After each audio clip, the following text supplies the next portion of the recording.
Oh.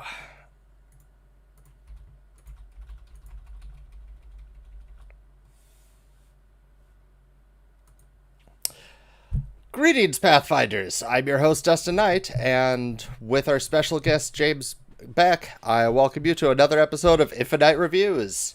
Tonight, we're reviewing Champion Reborn and the newly released Champion Reborn 2 Forged in Fire, along with prolific Pathfinder author James Beck, also known as Osiris for the Deadly D8 YouTube channel.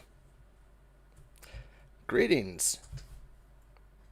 I'm super excited to be here. I have been watching this for a while now, Aw.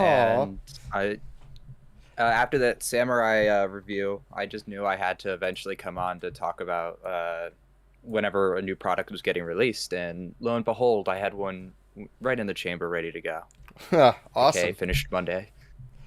Oh man, it's a great product too. I'm loving it. But first, I do need to clarify that all views on this show are my own and have not been reviewed or endorsed by Paizo. My ongoing goal is to showcase and review as many products on Pathfinder and Starfighter Infinite as possible. If you have any requests for products I haven't already given a thorough review, please feel free to contact me on social media or catch me in my Discord at infinite.net. With that being said, welcome to the show, James. Can you tell us more about your background and experience with Pathfinder? Sure. So I started playing Pathfinder roughly around 2016 when I was, and to really throw dates everywhere, when I was entering ninth grade, I started playing 1E, which was about year 8 or 9 of Pathfinder, and started playing in Iron Gods and Raid of Winter. Oh, wow. Found out that I didn't know how to play Pathfinder First Edition, and ended up homebrewing a lot of stuff that I took inspiration from Starfinder on, and somewhat accidentally made second edition. Like, I guessed a lot of things. Right. And then I just fell in love with the game, fell in love with like Paizo's like community, and then when second edition got announced, because there's not like 9 years worth of like backlog to read, Mm-hmm. it was just jumping off from there. So as soon as I got my hands on the playtest, it was like the first 15 minutes of Gen Con 2018, Mm-hmm. I just fell in love with it and just started running with it. And this is where I am now. I've just been nonstop playing and writing since then. Awesome. Awesome. Yeah, man, that Gen Con was just a blur. It's hard to remember all the way back then. Oh, yeah, Back it in the feels forever ago. ancient days of 2018. Um, yeah, well, I've seen since you've done a number of really cool titles for Infinite. Like, I love, like I said in my review, I love the Samurai. Gunsmoke was super fun. I really can't wait to totally sink my teeth into the precog. When did you start formally writing all your homebrew and your other new rules for role playing games? And do you have any So, advice for other people who want to start? mhm.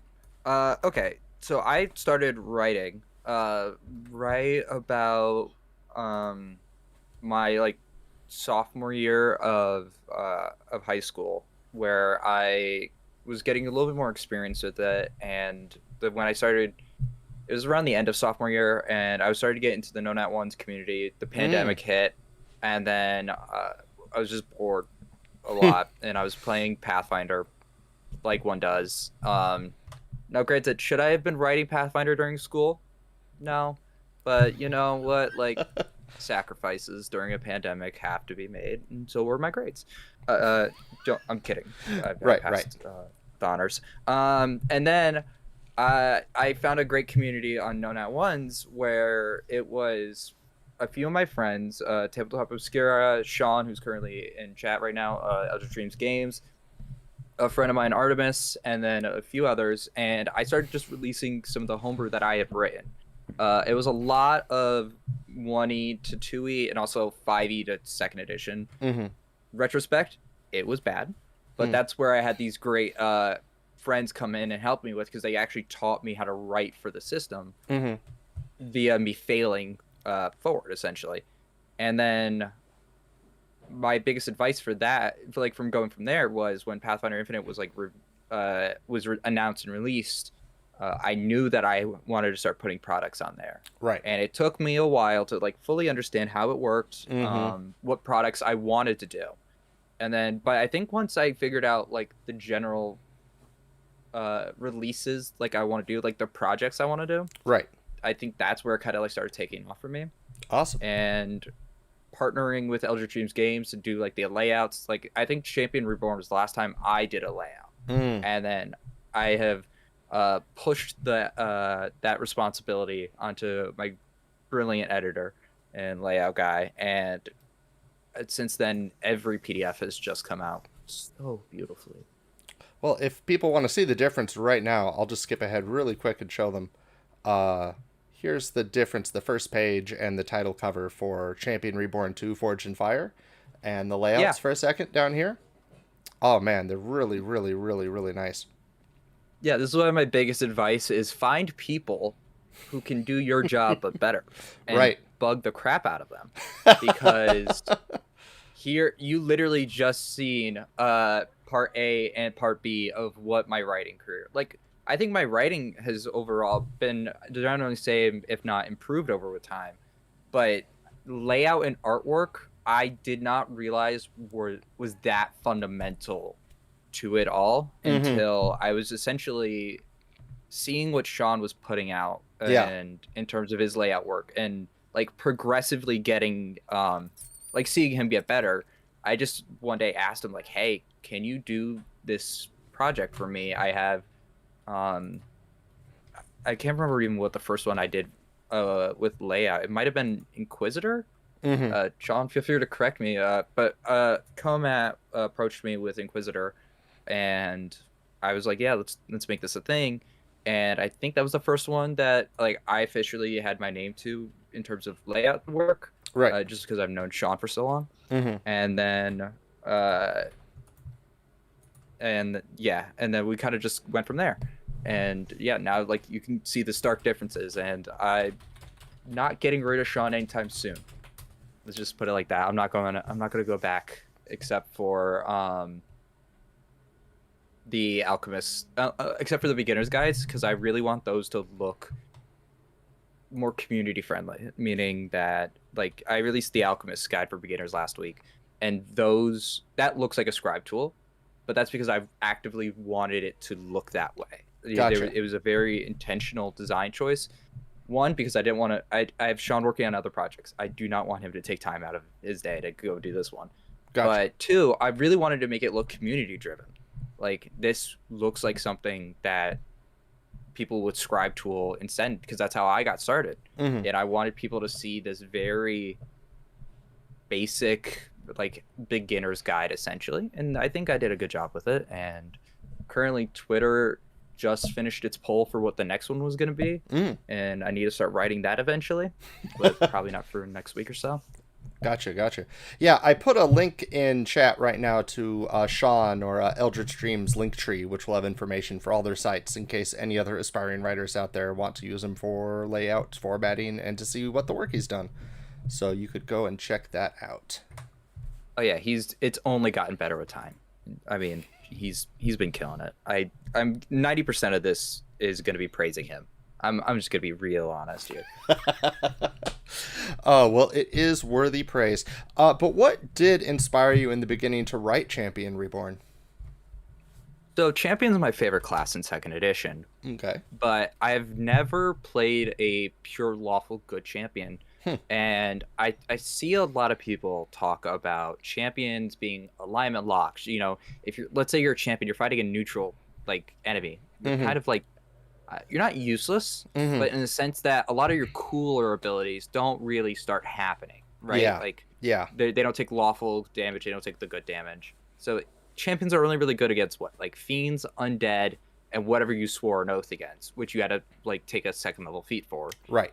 But with Champion Reborn, I wanted to make it alignmentless. Like no one, you need to fit a particular alignment, because I believe like you could be a paladin of Rovagug. Like that could be a thing. Right. Like why anti-paladin? Why if you're an anti-paladin, you have to be this lone like wolf character? Yeah.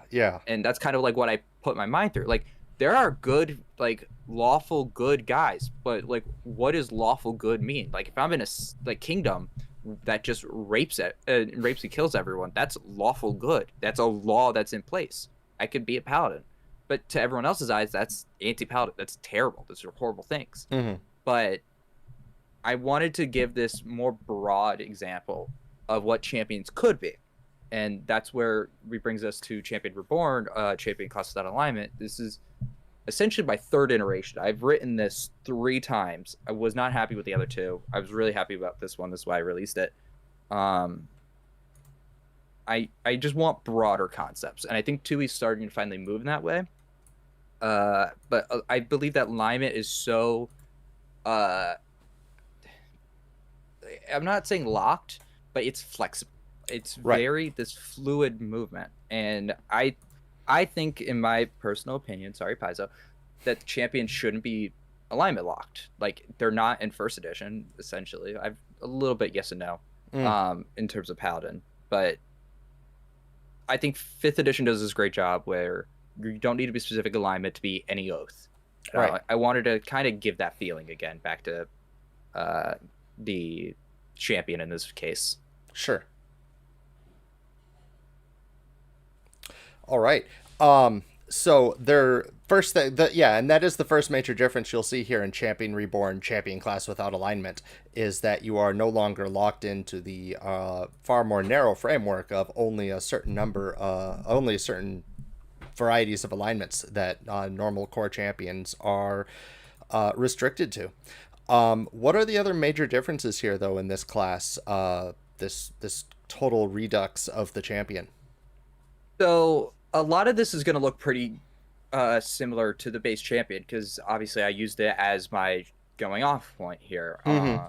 Like, champion itself, I've played rules as written champions before. I just ended a character over on the Lost Caravan, which is another Twitch stream. That was a lawful good champion goblin of Iomade. And it works. Like, it definitely works, and it's very, very good.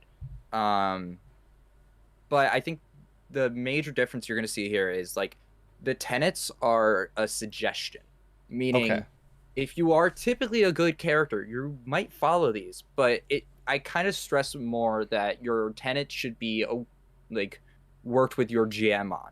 Like, every tenet should be, I believe, specific to the champion that is being played. Very much like how the gods each have their own, like, morals and alignment. But the way that rules is written, if you're a lawful good champion, you have to have the tenets of good. And that could look different between Desna, Callistra, and Iomade. Right. Very different. Yeah. And I think the other really, really big difference I really want to hone in on now is the oath system. So I talked with No Nat Ones a long time ago, like a year ago. And the main thing was that I wanted to bring notes on was the fact that the oath system that currently is you take an oath at second level against a certain type of creature. And you're very locked in that, meaning that feat is essentially useless if you're, let's say I took Oath of the Dragon and then I go play Wrath of Righteous. Right. Like, where do I get that? Yeah. And so the main thing I wanted to do was you can switch your oath. You have to just take one oath feat, and then you could switch it. But I also made oaths allowed for every single subclass, meaning it is not you have to go kill dragons, evil dragons. No.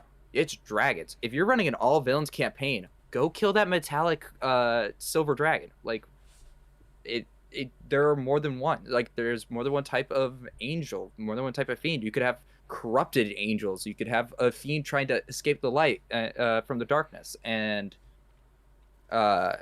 having at the start of I believe I made it at the start of the daily preparations, you can switch your oath for another one. So this allowed more fluidity in terms of who your oath is against. And if you're going from region to region, you just swear a new oath. It's very situational. Yeah, you made the oath trait. A champion may swear an oath at the start of their daily preparations, gaining the benefits of that oath until the end of their next daily preparations, appropriate to their feat level. Awesome. And I also thought that one of the feats, I believe it's the Oath of the Vengeance Oath or Shining Oath. I can't remember the base version of it. It was only Paladin locked, and I thought that was really, really weird because, like, Vengeful Oath is like sounds the coolest. Right. And I don't know why rules as written they locked it into just the paladin. Mm-hmm. It kind of felt like it was pushing the idea that paladin is the champion and every other champion is kind of meh. Like, why would I be a liberator? Clearly the cool feats go to the paladin. Like, it didn't make sense to me, and I Gotcha. really wanted to change that. Yeah, well, I see here you have options for all the different tenets all the different tenets under all the different oaths. And Vengeful Oath changes it whether you are channeling negative or positive energy. Mm-hmm. Awesome. Yeah, so I could do that. Oh yeah, that was the other thing I changed. You get to choose whether or not you get lay on hands or Mm, you get not touch of corruption but touch of divinity, mm, because having it that you're like, why can't you be an anti-paladin and heal yourself? Like, that it was something that really confused me, because if I'm a selfish character, mm-hmm. why am I using touch of corruption? No, I'm gonna heal myself. Right. Like, I'm gonna, like, even if that's the case, like, even Darth Vader still had to like support his troopers. Like Right. you know what I mean? I'm trying to say here, like, Yeah. but you can also be a good character. Like, there's so many cool movie moments where like that divine character like grabs an undead and like blasts magic into it. Like, Mm-hmm. that you could very much have this like really cool moment where like you judge a character. I know that's a little bit more of the Inquisitor here, Mm-hmm. but like you touch the character, you just infuse that like negative energy into it, and it will just suffer damage from it because you're like smiting it of its path. Exactly. That's a really good point. Touch the Divine. Oh, that's a focus spell, so it's going to be down It is a focus spell. here. Yeah, it's Yes. gonna be near the end. Yes, you infuse the target with negative energy, deals 1d6 negative, base fortitude save. On a failed save, they take a -2 penalty to AC. So, yeah, opposite of Lay on Hands. I like that. Mm-hmm. If they're willing undead, they instead regain 6 hit points, which increases as you heighten, of course. And if you are the undead, you get +2 status to damage rolls for 1 round. Oh, that's really cool. I like that a lot. So it's also going to reward Book of the Dead characters. Speaking as somebody who just finished playing a zombie puppet monk, if I had Touch of Divinity, it would have been really nice for Oh my no, character. a zombie poppet. Oh yeah, I was a teddy bear. If Dido's still in chat, it was absolutely fun to play. I was over on Lost Caravan, and at like the last like 15 minutes before we were going to go live, the GM Hooper asked, "Hey, does anybody have the Book of Dead?" And I have it sitting there. Like, it just came in like that day. And I mean, I've had it for a while just because of my job. But I he was like, "Oh, somebody should do the zombie archetype." I was like, I am gonna take it. Like, I have the book. I know Tui like super well. I've written this stuff. Right. I was like, cool, zombie dedication, level 2. So then I instantly went from teddy bear to zombie teddy bear. And Oh, no. it was absolutely hilarious. His name was McStuffins. We were running an all evil campaign, all evil one shot, and Right. it was absolutely so much fun. Wow. Oh man. Yeah, That he ended is- up getting cloned by shoving magic items in himself. It was really weird, but fun. Very, very fun. All right. So, are there any other big change? Well, I see right now the big changes is we have new causes right here. The Desecrator, the Herald, the Despot. So those causes in particular, they are based off of the original. So meaning the 3 new causes are of the evil champions that we got in the APG. Sure. So each of these are going to be a reflection of it, but far more open-ended. You're not like the evil guy, because I've seen so many GMs going, well, I want to have this evil character. Like, so many players are like, I want to have this really cool, but then like it doesn't fit. Like, it feels really weird narratively. Right.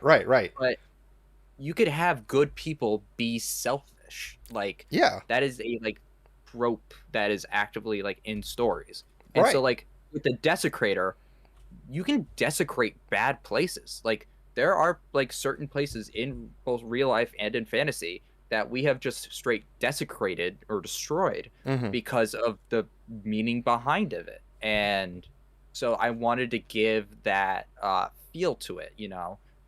With Iron Command, it's a little bit more of a martial with the Despot, a little bit more of a like kind of a rallying point kind of character, and your whole thing is like being from like having people like submit like kind of like, I guess like the way I would describe this would be like a wrestler tapping out essentially, or like when Mm. they go to take a knee, like you're not the bad guy, Right. they like surrender, they're done, like.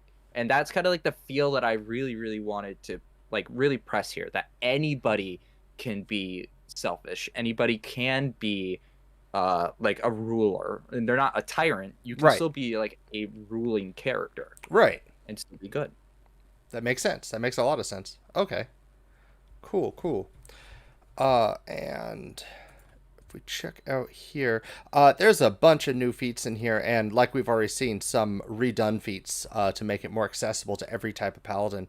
Are there any here that you just really love and want to talk about before I pick out let's some of my own? let's Okay, I really want to talk about the fourth level. Is it fourth or sixth level? Oh, sixth level smite on page 12. All right, I'm here. Um, Yes, smite. so smite here is I have opinions about the original smites. Mm-hmm. So in 2e rules is written, you have smite evil and smite good. Mm-hmm. Smite evil obviously against any evil creature, smite good against any good aligned creature. The thing is, if you are a neutral champion, or if you are fighting neutral characters, it is so useless because you Right. can't do anything with it. Right. And with this, I wanted smite to be an ongoing effect against one enemy, very much like how it's like in the samurai, you challenge one enemy. Mm-hmm. Smite in this case is sort of reminiscent of the 5e side of it, but Mm-hmm. very much of the I use an action, that character is going to get smited. Yes. And then you're going to deal positive or negative damage. And then you can keep it going if it attacks one of your allies, or if attacks you, essentially. Basically, it's going to be an ongoing effect until that thing is dead. Granted, this means it's really good against single target bosses. Right. But that also means if you are fighting multiple creatures, you have to keep smite up. Like, this is very, and I know this works because hunt prey works the same way. Hunt prey against one boss Right. is super effective, Mm-hmm. but against many enemies, you constantly have to use that new action, Yes. that first action, to hunt your next prey. Yes, you do. And that's what I really wanted with smite, because Okay. like there's a precedent, and like the Paizo wrote the original rules for it. I'm just broadening the scope here, and that was the main point of the project, was making it far more broad than it originally was supposed to be. Mm-hmm. Well, it definitely works here, and yeah, I do love this open-endedness. I personally want to use this class for when my group gets to play Mark of the Mantis, as I've always wanted to play an anti-undead red mantis assassin, but like that was a thing in 1e, but in 2e, a Kaikak only channels negative energy, and there's no... I mean, you could Cloister Cleric it kinda with the Separatist feat and do some Yeah. other stuff, but no, this is a lot smoother just to be like, I'm a champion. I'm here, and I Yeah, can smite. I mean, yeah, and you could even like push this further. Like, I've thought about doing Cleric Reborn. I don't think I'm going to, because I think clerics don't really rely on alignment damage. Right. But like a common complaint I see is Divine Lance, which is one of my favorite spells, but it's alignment locked. Right. And you know me, don't like alignment. Change it to like positive or negative, like Right. damage. Yeah. And my goal is to eventually get rid of alignment in terms of just damage. Now, granted, when I'm going to go onto streams or go on to other people's streams or their home games, they go, alignment is a thing. Great. I'm not going to really like fight against it. A lich could have good weaknesses or whatever. But I think just the concept of alignment has always bothered me. Mhm. Like seeing so many shows like Game of Thrones, where alignment is thrown out the door every episode as motivation of characters change like Mm-hmm. on a dime essentially. Mm-hmm. There are ways to do this that still have a precedent, and that's kind of weird. I really wanted people to like take away from this was if you are playing a game, you don't like alignment, here's how you essentially can change it. Change any evil damage to negative damage. Change any good to positive. You know, same thing goes for lawful and chaotic in the same way. Like it will make your characters more effective. And there are some rules for that in the Game Mastery Guide for no alignment, but I do think it could go further. Yeah, that's kind of where I took the idea from essentially was because I remember there was a variant. I read it and I was just like, this addresses a few points here, but it does like you have to do so much work to overhaul the champion. So I figured I'll do it. Good. I'll be the guy who sacrifices himself on the sword. I'll write it all, and it will be balanced. I promise. And I hope I did that pretty well. And yeah. Yeah, Sean in chat is saying that 1E Unchained even had Radiant and Shadow in place of Good and Evil. So, like, there we go. Like, I don't understand why it's in 2nd edition as a thing, to be honest. Yeah. I'm hoping if they do a 3rd edition, that can get thrown out, essentially. There are objectively bad people. Liches have to do bad things to become a lich. Right.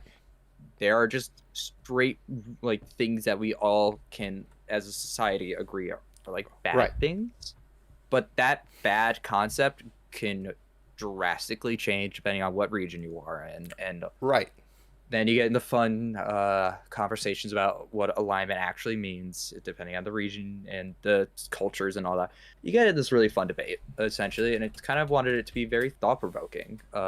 What does a champion without alignment look like? You know, what is a neutral champion? Because those rules don't even exist yet. So like my chaotic neutral champion can't even be made, rules as written. And it's really good for urban intrigue campaigns, even extra planar campaigns. If you wanted to play like Planescape using Pathfinder 2e, Champion Reborn would be a great way to still use the champion class without having to worry about the fact that alignment isn't as much a factor in those games in a way that you think.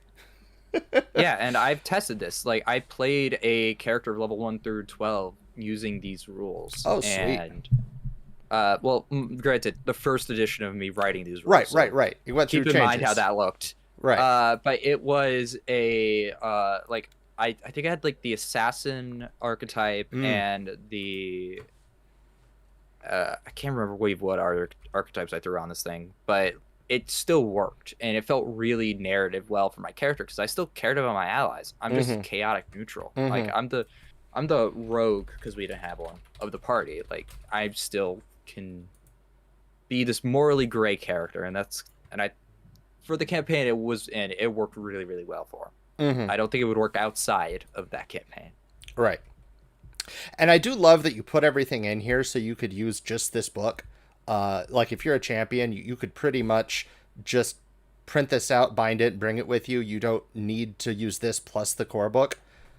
I like how you made this a complete class in and of itself. You have all the information you need in here to play a Champion Reborn. This is not take the champion and then also bring these pages with you and kind of go back and forth between the core and this book. You're fine with just this. Yeah. And if let's say Paizo does another champion thing. I know Knights of Last Wall is apparently going to have some champion stuff in there. I'm not sure if that's going to be alignment locked or whatever. Like, there's no references to Lost Omen stuff in this. It was very system neutral. And if they, like, let's say, ever do it, I'm going to probably either do one or two things. Release another Champion Reborn book. Like, as you can see, clearly I'm going to write 2, so there'll be more down the line eventually. And then I'd either do it as a 3rd or 4th book, depending, or just update this one because I really, really want that.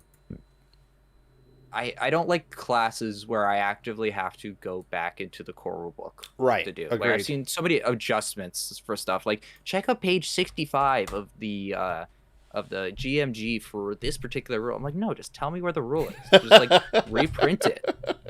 I mean, Pathfinder Infinite allows me to like access their material. Might as well like make the best out of it and just save you all some time to flip around the pages. Exactly. Exactly. All right, so I just put the link in chat for Champion Reborn, but now I want to go flip us over to a product that was just released today, which Like will 3 hours ago. yeah, which is and I'll put that link in chat too. Champion Reborn 2, Forged in Fire. So go ahead and tell us about this while I pull it up. Champion Reborn 2 Forged of Fire is a continuation of the ideas that I really wanted to stress with Champion Reborn. And I'll quickly say how this product came about. Please. I was scrolling through Twitter as I normally do because, my whole life is social media. And I saw that somebody added me on a post. It was someone like fairly unknown. Like I didn't recognize this person. I've seen maybe 1 or 2 tweets from them posting homebrew. So like I generally kind of knew who they were. But they were like, this is 3 new causes for the champion, but I'm using the rules that James put out on Champion Reborn. And at the time, I didn't know if I was ever going to do a sequel to this. I was still debating it, but I really, really liked what they had put down. So I just sent them a DM on Twitter, and it was just like, if I ever write a sequel, can I either work with you on can I have you as a co-author, or can I buy out your work entirely? Because I really, really like where this project's gonna I can see where this project's gonna go. Right. And I think once I finished up Precog, like the first draft and writing it, I sent them a message. I was like, let's make this like a thing. Like I see your work. Let's start a conversation. How are we gonna negotiate this? Let's I'll publish it. I'll make sure the editing looks good. I'll make the artwork look good. Just like if you continue to write for this, like continue the ideas, because you clearly have good ones. And Marceline just killed it. Like every time I got an update on a draft, I read it, and it was at the time it was like it would be like 3 a.m. and like barely awake, but I'm just going, holy crap, this is good. Like this is good work. And so this is where Champion 2 Forged in Fire came from. It was just literally based off of 1 Twitter post of somebody just going, hey, this is really cool. And I really wanted to stress how much you can do without alignment of champions. And this is where we are today with this new product. And it's very, very cool. Awesome. Yeah, wow. Marceline Miller got the Twitter handle Pathfinder2E. That's amazing. I found that the other day that it was that, and I laughed my butt off and immediately texted Sean that because I could not believe it. That's amazing. How did nobody have that for the last 2 years? Right? It's so beyond me. That's fantastic. I don't know. I'm so following them now. I laughed. Yeah. They're a great account. They do some really good homebrew. I will say this. They are working on another book with me. I'm not going to say what it is yet because it's still very much in beta. Right. And it's still being written. Right. But this isn't the last you've seen of Marceline Miller. She just killed it. This is when we start talking about like what's in this book. Oh my god. That's great. Yeah. And if people want to collaborate like that, I highly recommend people check each other out. Just look on the first page of the book and see if the author has a Twitter or a Discord handle or anything.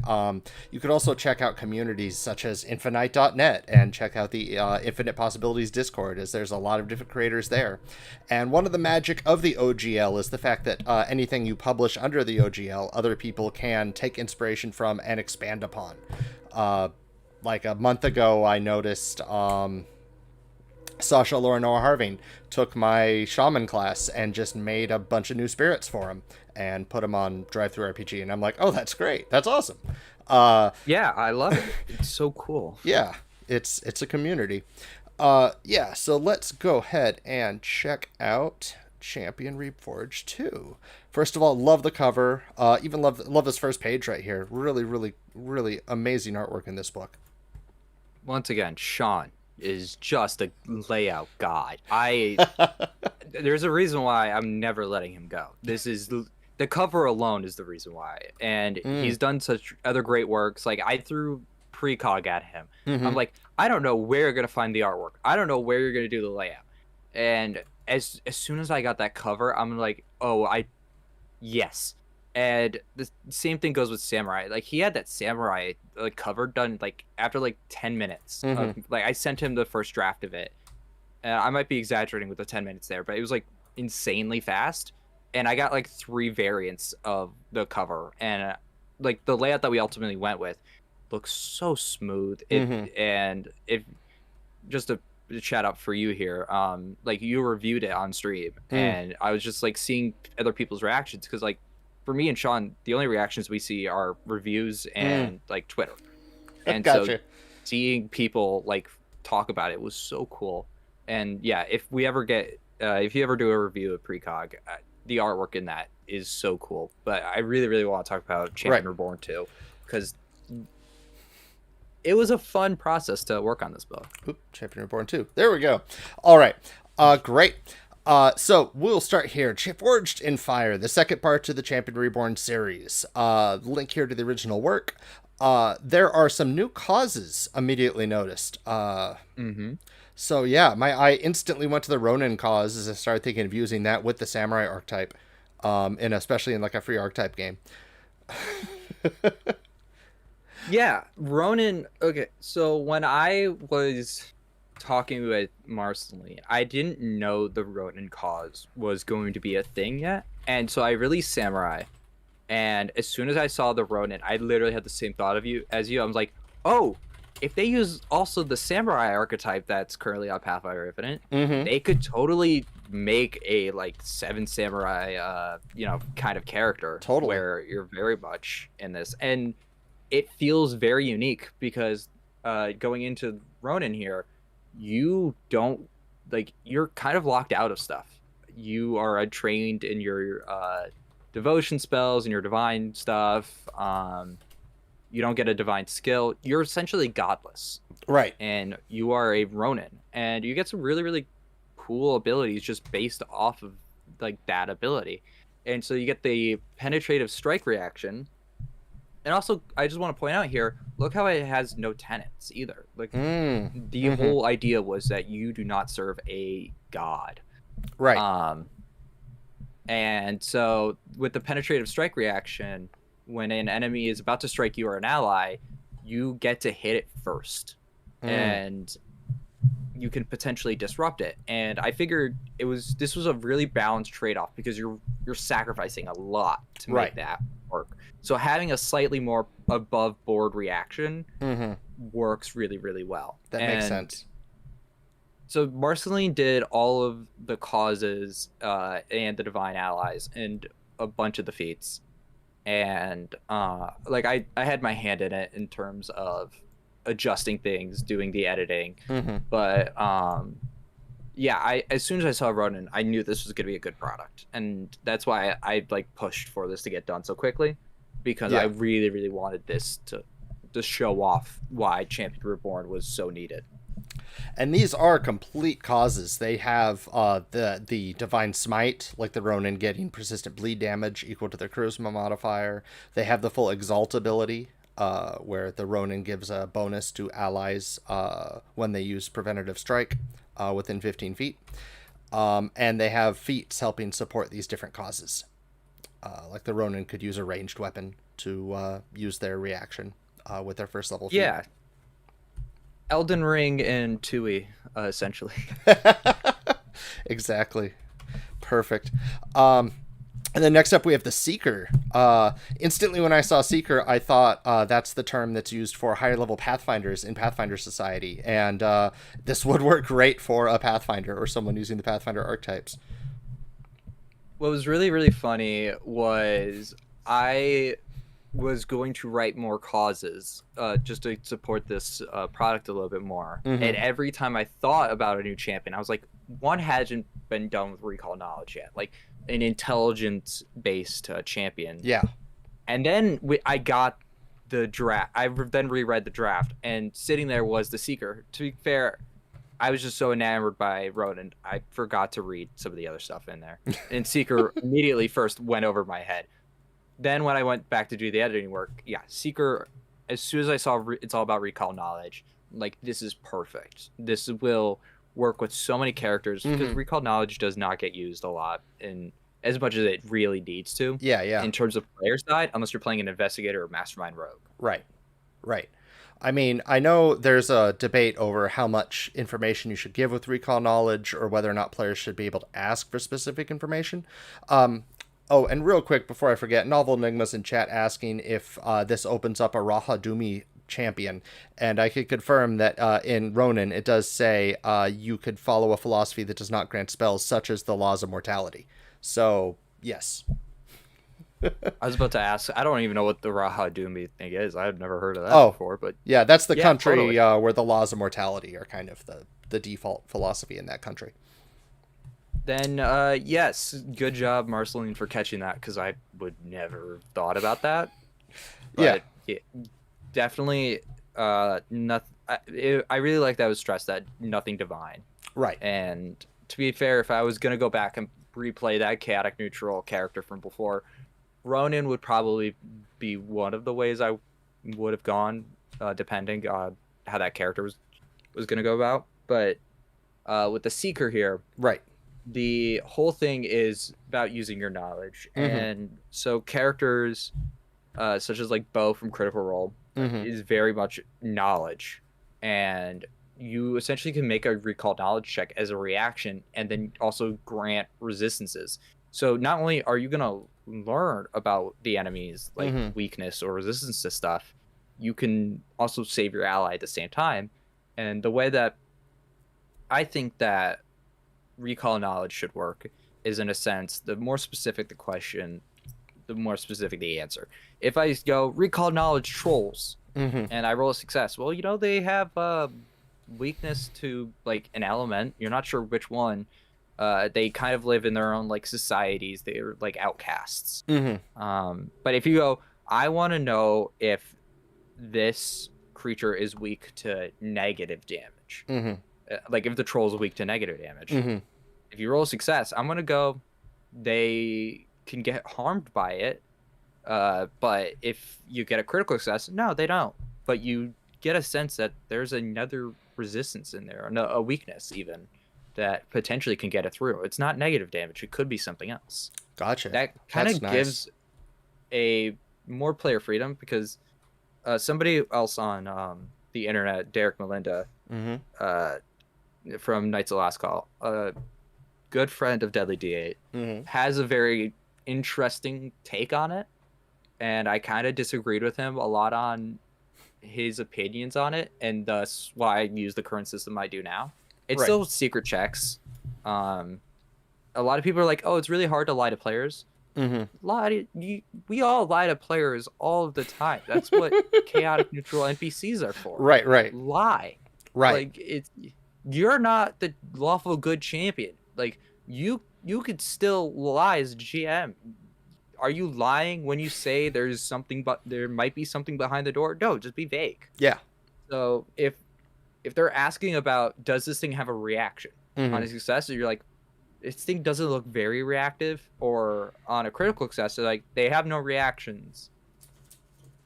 Right. But, you know, they could deal potentially devastating strike. You know, they don't have attack of opportunity. They have something else, you know, kind of that like mentality. Yeah. Because like if I use recall knowledge Star Wars. How much am I gonna like encompass in just the term Star Wars? Like, which age of Star Wars? Are you talking about a specific character? Are you talking about the films? Are you talking about the universe that it's set in? Are you talking pre-Disney, after Disney? So like, this is why I really keep like stressing, be specific with your questions. What is its AC? Okay, I can, on a success, here's a range. On a critical success, here's its definite AC. Or on a critical failure, yeah, sure, AC is 20. It could have a 25 armor class. Right. Like, you actively critically fail. Or on a failure, you're just like, you are so like worried about the battle that you search your mind trying to find an answer, but you just you see your ally over here is about to get clobbered with an attack, and so you rush out to go get it. Yeah. And with the Seeker, it really stresses that style of gameplay of the more specific you are going to be with this question, the better this reaction is going to be. Like, having that recall knowledge is so great. And even if you multi-class a champion, if you're a mastermind rogue, that not only are you going to get like sneak attack on this, right, it just progressively becomes better, because that's just how recall knowledge should be used in my professional, in quotes, professional opinion. Well, and you get the other bonuses. The Divine Smite lets you do mental damage. The Exalt lets all of your allies within 15 feet use a reaction to recall knowledge when you do your recall knowledge. And the first level feat lets you do extra precision damage with your strikes against that foe when you recall knowledge them. So you have other advantages as well. Yeah. And so the one that I particularly eyeballed when first doing my first read through was the Star Knight. Okay. Because the idea of a champion of the cosmos, oh, so cool. I love that concept. And like I said, Marceline knocked it out of the ballpark with this. It's all about using the stars. And it kind of has like a Feywild, if you really wanted like a Fey twist on it. I like things that are vague enough that you understand the concept of what it is, but you can apply that concept everywhere. In Star Knight, I could do this 20 different ways. I could have it like be like connected to a Protean. Like, I don't worship a god, I worship a Protean. Or like maybe it's Cthulhu or some eldritch cosmic horror. You know, or you're a Cosmos Oracle and you wanted to be further connected to the stars. This was a great way of reflecting that mechanically. And so with its current reaction of, you can cause a essentially the effects of a spell, right? The effects of glitter dust, which is a low level spell, so even if it you're not going to break game, essentially using this reaction. And your spell DC isn't going to be the highest in the party either. Your whole your main thing, your key ability score is strength or dexterity. So even if this is a +3, it's not going to be the highest. You're not a caster, even. Or even if you are a caster and you have this reaction, I mean, you dedicated a lot of feats just to get to this reaction. Even if you're using the archetype, that is still the dedication, an advanced feat, and then the reaction. That's 2 to 3 feats depending on your character. Right. Is like how really like. It's not game breaking in terms of mechanics. Plus, they're just objectively like the idea that anti-paladin, even in rules as written, can do 66. It's potentially one reaction that is like persistent and it goes up over time. Like crazy. It clearly glitter dust is not going to be like the breaking of game. No. And it lets you do either fire or cold damage with your Divine Smite and shed a bunch of light, and your allies could even ignore difficult terrain with your Exalt, which fantastic buffs. Yeah, it was really fun. And so next up in terms of causes is the Warden. This is definitely inspired, I would say inspired by the Oath of the Ancients, as well as a Green Knight archetype, I believe in first edition, of you are a champion of nature. Awesome. So you're no longer reflecting on a deity, but a philosophy, because obviously the green one is a philosophy technically in second edition. I believe it's not a deity. Right. And with this, we very much wanted to go with, when you are going to use your reaction, you are going to encapsulate them in snares. Like vines will grow out of the ground and will start grabbing onto them. And I was just like, let's pump effects into it. Like, you don't have to do damage. Just there's clearly a precedent set for infusing how do I say this? Infusing conditions onto the enemies. Right. And that's kind of what I really, really wanted the feel for this to be. And once again, Marceline knocked it out of the park. And it's very much, if you want to be an eco warrior, and I mean literal warrior, I love this it. is perfect. Yeah, I feel like that niche has always been kind of missing. It's like you got the, the like you kind of got the ranger for that, but it doesn't quite go far enough into the caster level into being infused by the power of their chosen ward. Let's put it that way. This hits Yeah. it right out of the park. I love it. The whole thing with like, okay, you just mentioned ranger for instance, is rangers in second edition are nothing like their 5e or 1e counterparts, not at in all. the sense that they are far more martial based. That's why warden spells weren't even a thing until APG. Yeah. And that was after fans asked for it for a long time. I mean, I'm sure it was in development like long before, but I'm pretty sure even during the playtest, fans were like, ranger spells, Yeah. please. Yeah. And this was a very cool alternative way. So even if you are a ranger, you want to swear that oath to nature, here is the like path you could take to go do that. Or even if you want to be a slightly more martial druid, Yeah. if that's the character you want, go for it. This feels more to me like a ranger. Like the ranger in 2e, I still like. I've tweeted out before. It should have been called hunter. I think it would have been better if it was called hunter, but I think for the sake of precedent, Yeah. Oh, I get that. I get that. All right. I do agree with that. I think a lot of I think you're right in the like, okay, so I didn't understand, like, paladin was changed to champion. Right. I agree with you. I think ranger should have been hunter. I don't think it would have gotten confused at all with the 1e hybrid class. I agree. From Well, I mean, I said it, so of course. But yes. yeah, of course, yeah. And I still think barbarian I'm should be talking- called berserker. It wouldn't even change its alphabetical order. I'm okay with it being a barbarian. I have hour-long rants about the class names and slight variations on them, but Why is it called a sorcerer and not a bloodcaster? Come on. Things like that. Oh, yeah, berserker would then come after bard. Okay, you're right there, Paper Ninja. But see, bard should be called muse. See, so if all the changes are implemented, it'll work. Yeah, whatever its subclass is called, that's what it should be now. All right. But moving on, I love the divine allies in this. That was the first thing that really caught my eye. That I just went, oh man, I love the new divine allies. Because I don't always want a sword, and I very rarely want a pony. So the divine allies here, was that again Marcel? Yeah, Marceline did all Marceline. of this. And Yes. My main contribution, I'll just be very, very straightforward, is not until the end. Okay. Which is the Smiting Champion class archetype, because that was something I've wanted in second edition for a while here. But yeah, so we have the Navigator, Ally, Parchment, and Squire. And this literally was like, there were three things that if I was to write my own, these three would have been it. It would have been a caster kind of like champion. So if you really wanted to, go back to the days of spellcasting without having a multi-class, you could do the Parchment. The Navigator one was completely Marceline's idea. And it really, really works well if you're like like I said with the Star Knight, like that would work really well. You're a navigator or even a warden. Like there's so many like broad ways you can apply this.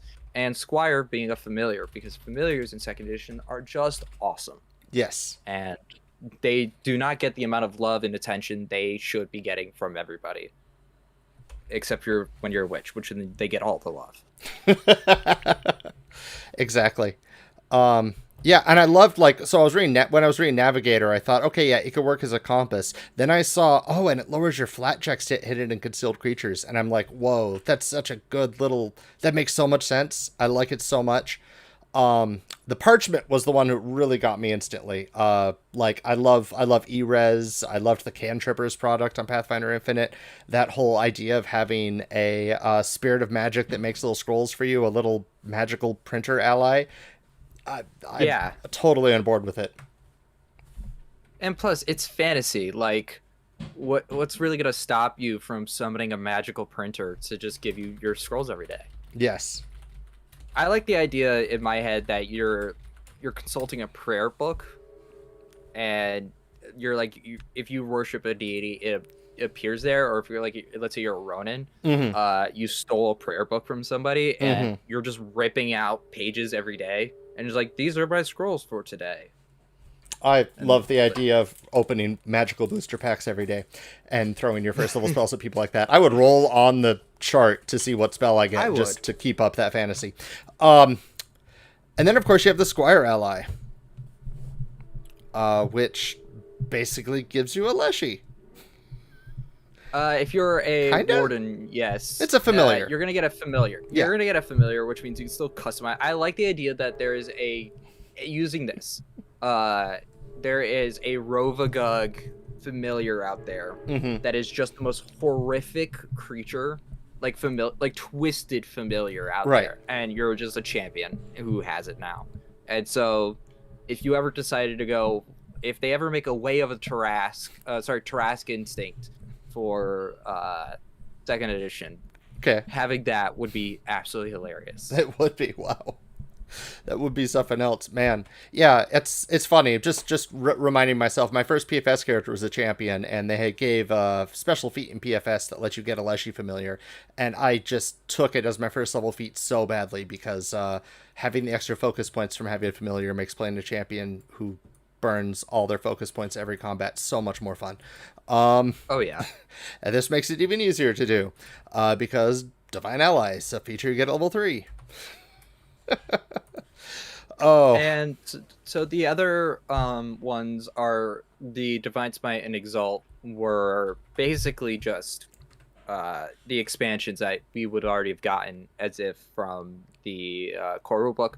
But the main thing I really wanted to stress here was making sure that the rules were still consistent and the layout was still very consistent. And once Fair. again, Sean killed it in this department. Mm-hmm. And yeah, so I'm like we said before with Champion Reborn, you can still apply this. Like, this is very much drag and drop if you, and like as it's meant to be. Of course, it's a sequel, but you know what I mean. Right.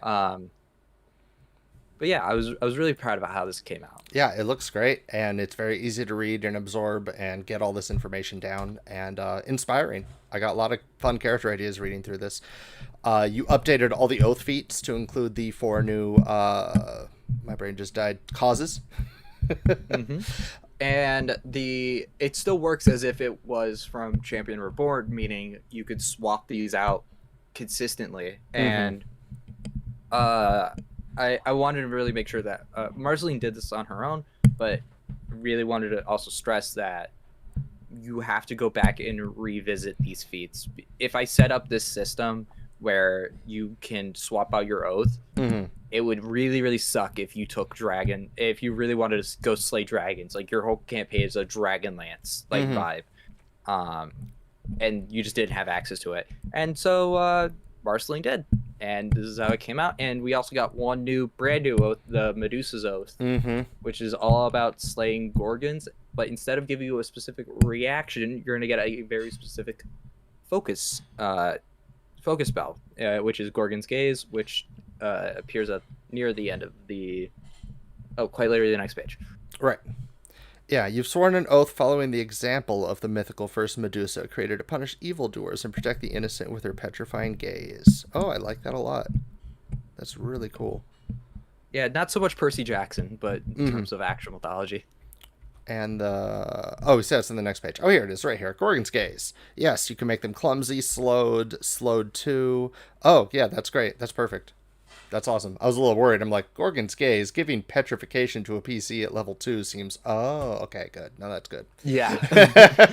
That's a fun part about working in Pathfinder is the amount of conditions Exactly. that are available. And so, as you can see, like, we clearly ramp it up like, between the 4 levels of success. Like, sure, you're clumsy, which just means you have a slightly worse dexterity. Like, imagine this was first edition where it would have been, okay, you're petrified. Yeah. Your guy is out of combat. That sucks. Yeah, it would. Like, that would have just been the worst. Yes, it would have. Oh, and then you have a bunch of feats here to enhance those new divine allies. Yes. Yeah. bonus familiar abilities with enhanced squire, or higher level spells, or more free scrolls every day with your parchment. Man. Blind Navigator is cool, where you can you essentially can you can ignore the concealed condition from creatures, and you're not flat-footed against creatures that are hidden to you, which is really, really nice. And if you stack that with the deny advantage from barbarians and rogue, I want to say is the other class that get it. It's overall a very fun feat, and I think that the further we get into second edition, the more class feats should start getting ramped up in their level of two things: level of weirdness, and level in power. Granted, there should be still base consistency in terms of like where power levels should be at. Like, there's a reason why we didn't give the petrification, but the overall, like I said, weirdness should be going up with it, and I'm really, really glad that we started getting it with like Book of the Dead and all that stuff. And I'm hoping to, this is why I really love doing Pathfinder Infinite, so we can do weird stuff like this. Like, I released like precog, and I have it's so fun and weird. Like, who would think about doing time this is World of Warcraft?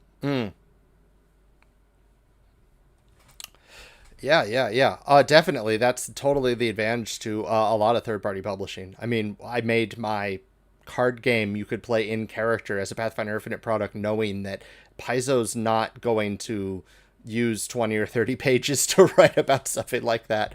And you'll find other people who need these little niche things for their campaign, and here they are. Here's exactly what you need.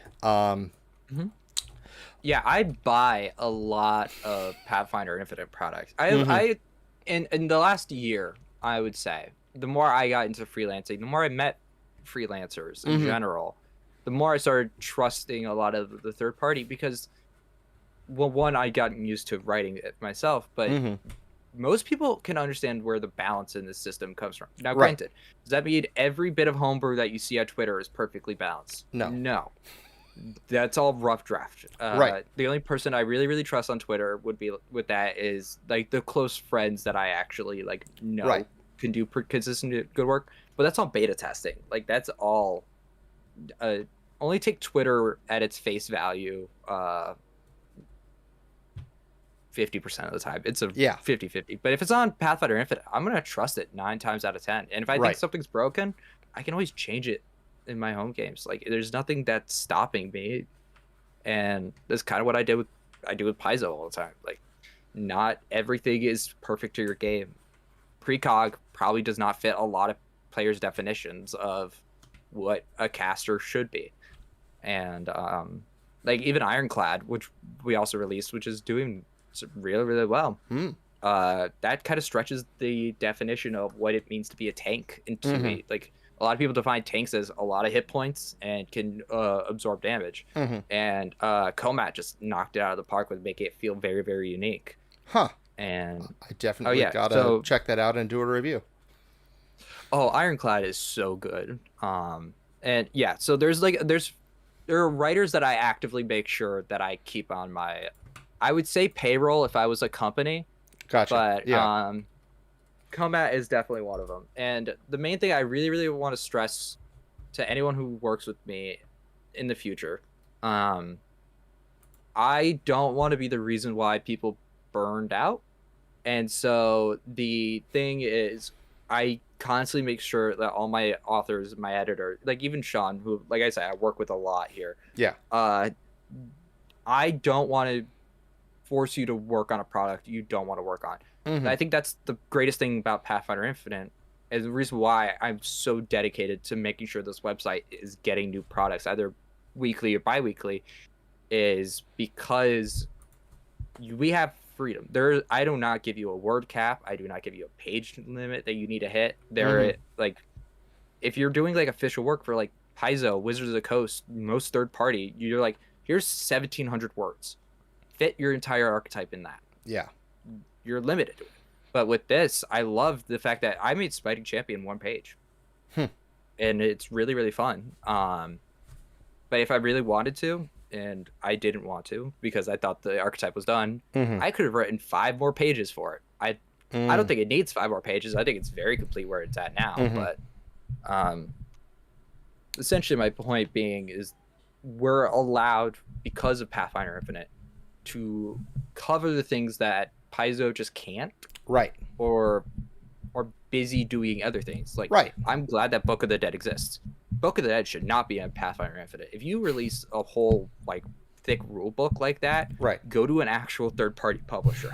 This is like, go to like, seriously, go to like someone who will legit print. If you have a 365 page document like that, you can release it on Pathfinder Infinite. I don't know why you would. Go literally talk to somebody who will print that for you. Right, right. But that's a good transition to the Smiting Champion. And I love this character down here. I want to play a Beastkin Smiting Champion now. Oh my god, I saw the artwork for that, and I loved it so much. I mean, granted, I got the rough edition of this where I messed up some of the wording. This is why editors are like the greatest thing ever. They're magic, yeah. They are magic. But yeah, I saw this character, and I was just like, this is why I play 2E. Yes. I was like, this is why I'm always gonna come back to it. Like, even if they make a 3rd edition, I'll still come back to 2E every now and then, because like stuff like this is allowed. Like, that's a 1000% legal character. Mm-hmm. Even if it wasn't like, you're not using my book. Like, right. Go play. You could still play Champion Beastkin. Right. Who does a lot of smiting stuff. Like, go ahead. And if you are using Pathfinder Infinite, you could even use Luis Loza's Rabbit Folk ancestry book. Oh yeah. So that was the nice thing, is that we all have this very fun drag and drop. Like, I still like, even with Battlezoo Bestiary, Battlezoo Ancestry Dragons, like having its Draconic Scion versatile heritage, I still used Luis Loza's Dragonkin.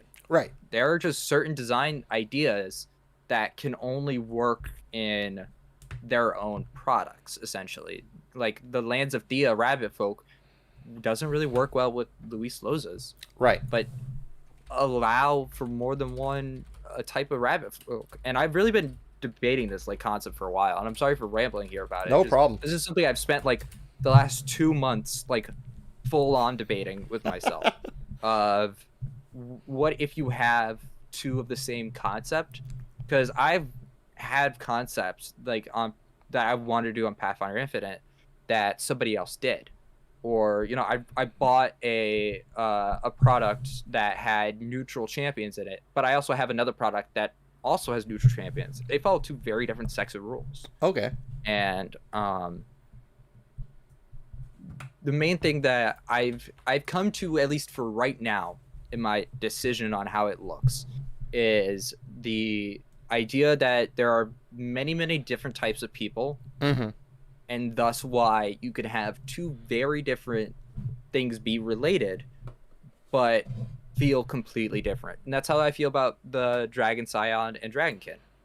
They're both dragon inspired. Who's to say one just didn't inherit different options than the other one? Right. And that was kind of a realization I had that has really, I'd say, freed up my creativity, because now I could just go, oh, if I wanted to rewrite Sorcerer, I could still have Sorcerer rules as written, and then my Sorcerer. Yeah. And they both still, like, you inherited different things. And, like, that's, like, oh, sorry, a great example of this would be Blood Rager from 1st edition compared to Sorcerer.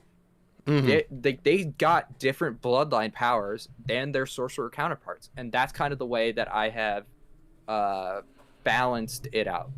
Also, novel, I see that... Sorry, I've been also reading chat. No problem. I didn't realize someone wrote neutral champions other than me. I've seen neutral champions done in about 4 different places, between Twitter, Reddit, and some other, I think, one or other book that I'm blanking on the name of.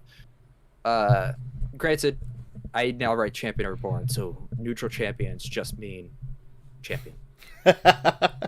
And one fun thing about Pathfinder 2 is the modular nature of the system makes it very easy to, if you wanted one feat, if you were using Louise Loza's Dragonkin, but there was a dragon feat in Battle Zoo Dragons that you really, really want in your character, just talk to your GM, and 9 times out of 10, they'll probably be like, yeah, makes sense to me. Oh yeah, I feel like all of the Pathfinder issues that I've ever seen can easily just come down to talk with your GM. Yeah. If you have a good GM, they'll allow in so much. Like the amount of stuff a few of my GMs have let me get away with in terms of weird, Yeah, or like slightly rules bendy, right. is absolutely insane to me. As long as you're not stacking a bunch of different bonuses, like as long as you're not like, I want to be a smite raging, sneak attacking, dual wielding, and you're like, no, just please You pick say one. that, and then yesterday I was literally playing a 5e game on stream, and I was a fighter paladin, sorry, a barbarian paladin rogue who did raging smite sneak attack, and the amount of additional math I had to do just to make sure all that worked was insane. I won't give all my opinions on 5th edition right now because that's not productive, but Oh. still not letting me dual class. but my character needs it though. I either level me up to 10 so I could have running reloaded headshot, or give me dual class. Yes. Take some Scara. Yeah. Sorry, Obscura is my Monday night games that I play a gunslinger for. Gotcha. All right, so Smiting Champion. Let's see what this does. Yes, you are going to trade off your most of your defensive line for some powerful offense.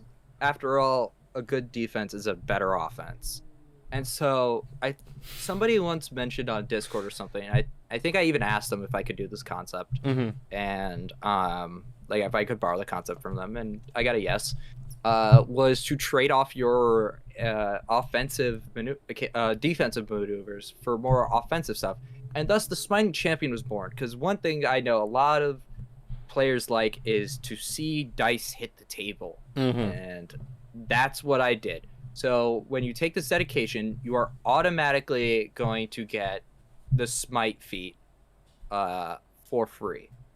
Mostly because I feel like if I called this the Smiting Champion and you did not have access to Smite, it would feel very, very bad. Or I missed something very importantly thematically. Gotcha. But that's when you take the Smiting Champion dedication, right? When you take the initial dedication, you're going to automatically increase your proficiency to expert in your deity skill. Because I figured if you're an athletic Smiting Champion, you're most likely going to have a lot of points into strength, or in your deity's primary stat. So I wanted this originally to be a 6th level class archetype that felt really, really off because I was changing things at lower levels than that. And so after a bit of a debate with Sean, I came down to this ruling here.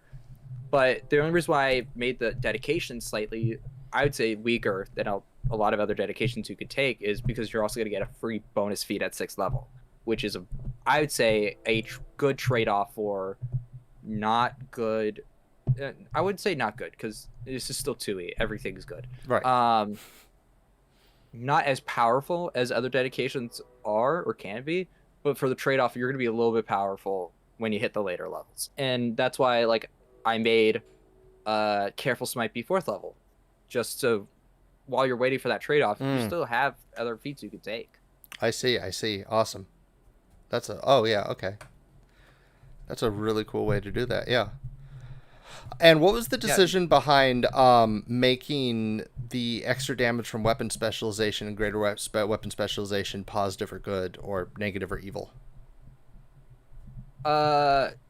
So the I wanted this so if you are playing even if you decide not to use Champion Reborn, I really wanted to make this archetype still allowable for champions without you needing to use the rest of the product. Meaning that if your GM is for some reason it was just like, yeah, that James guy, I don't really like his work, so nothing of his is allowed because he got rid of the alignment stuff.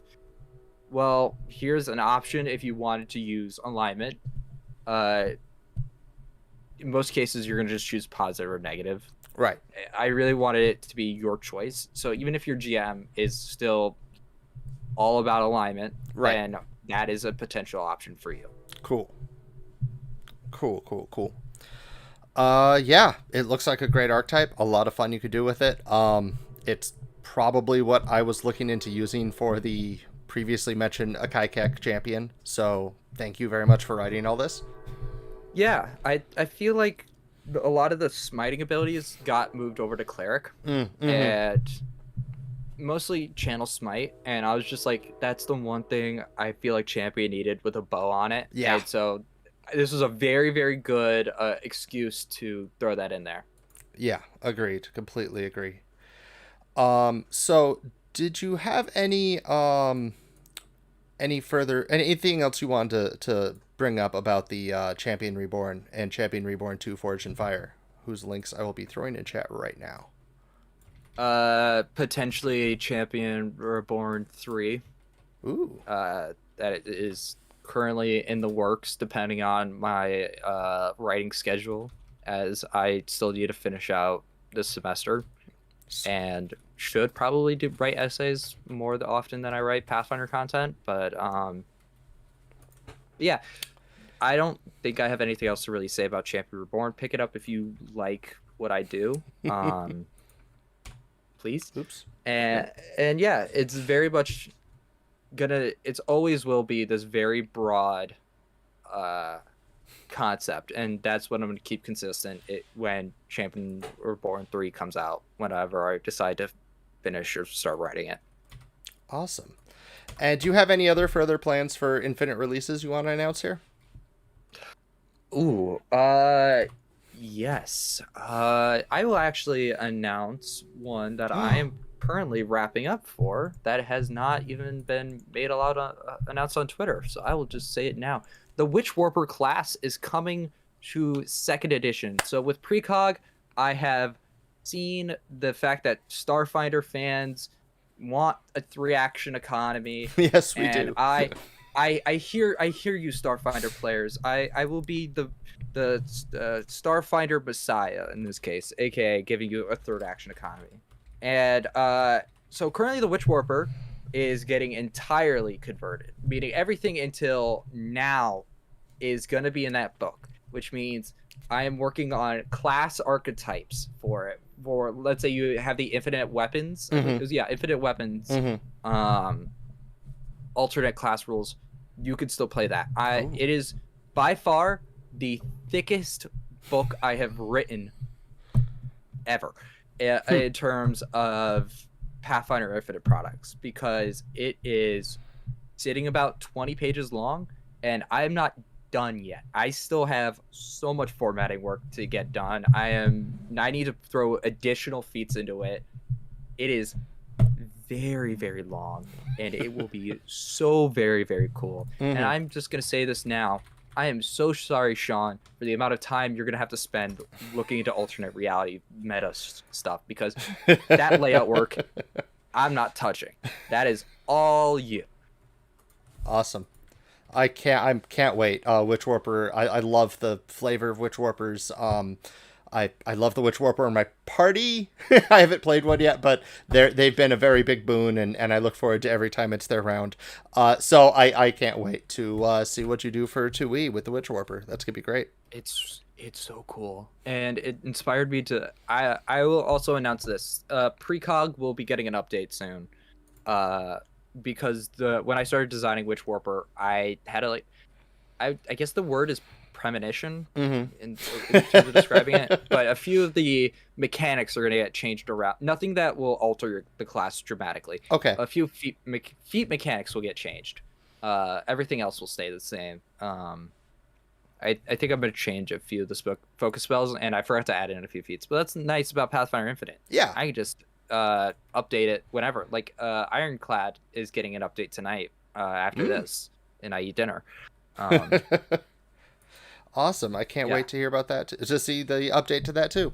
And, well, thank you for joining us. Do you have any other shout outs? Sinclair's library goes live in like 5 days, and I'm a writer for it. It is so cool. Uh, it's got so many cool options and feats in it, and it's for both Pathfinder Second Edition and D&D Fifth Edition. We got some really, really, really good writers on it. We're gonna get even more good writers on it. It is the absolute coolest. You got teamwork feats coming to Second Edition. You got cursed archetypes that literally corrupt your character sheet as you progress in the game, and so many cool things like 150 drag and drop NPCs into any setting that you want that are fully fleshed out with the some really good artwork. And if you sign up for the mailing list now, if you donate any tier amount of money in the first 48 hours, you're gonna get free. You're gonna get some bandit dice. Those bandit dice look awesome. And yeah, thank you, Obscura. Nonat is gonna be doing a live stream for it that I'm gonna weasel my way into one way or another. It is a genuinely cool, really, really cool work. I would say more, but Obscura's in the chat, and I don't feel like getting fired right now. So it is so cool. Please, please, please check it out. If you really like supporting my work, if you, as you know that I love and have a passion for this all, Sinclair's Library is the place to be for Pathfinder 2e. Sorry, also for DD5e, but I really wanted the rhyme to go there. That works. It works well. Yeah, there's a link to that in chat. I'm on the mailing list. Everyone else here should be. I love it a lot. I was plugging it a few weeks ago. I think I forgot to last week, but definitely you should all check it out. I'm really excited for it. Another quick shout out I need to do here is that the Pathfinder 2e subreddit is continuing the Brewmaster compendium competition. The May competition will begin soon, so check out the Pathfinder 2e subreddit. There will be a locked thread at the top where you can submit your homebrew work to try to win some cool flair, have your work get artwork done for it, and be released as a charity product here on Pathfinder Infinite. Yeah, and with that, well, thank you very much. Thank you so much for coming on our show. I love your products. I definitely want to see more. Thank you. So yes, and Tabletop Obscura is saying yes, Nonat will be doing a live stream. So definitely check that out next week. Set on Tuesday. Yes, May 3rd is when it goes live. I believe Nonat is doing a 12-hour live stream. I highly recommend that he give himself breaks in that. But knowing Nonat, his dedication and drive will keep that 12 hours very, very vibrant. Yeah, his long live streams are great. I highly recommend them to everyone. They're fantastically fun. All right. Well, thank you again very much. Thank you to all my subscribers, followers, what have you. Please check out my Discord at infiknight.net if you're interested in talking to anybody who writes for Pathfinder Infinite, working on your own Pathfinder Infinite projects, finding links and other information about Infinite. Make sure to check out as many products as you can on Pathfinder Infinite, including Champion Reborn and Champion Reborn 2. Thank you all once again for showing up. And remember, with Infinite Reviews, you have infinite possibilities.